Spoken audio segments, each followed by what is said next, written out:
ஜனநாயகன் வந்து முதல்வன் படத்துல வர மாதிரி தான். இது நம்ம லிஸ்ட்லயே இல்லையா? ஓகே. லிட்டரலா அந்த மாதிரி எப்படி மூமெண்ட் தான். அமைஞ்சது? நான் எனக்கு வந்து அதுல வந்து மதின்னு ஒரு அண்ணன். அவர் தான் வந்து ஏடி. அவர் அதுல இருக்காரு. அதுக்காக தான் நான் போறேன் ஆடிஷனுக்கு. எதுவுமே பிளாங்க்.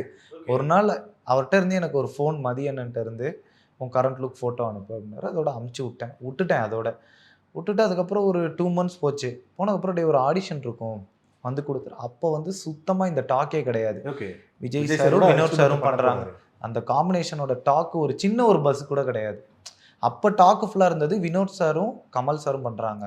அந்த அந்த ஓ, ப்ராஜெக்ட். அந்த டைம்லயா? அந்த ஓகே. டைம்ல. ராஜ்கமல் அந்த படம் பண்ண போறாங்க. ஓகே. அப்ப பண்ணது.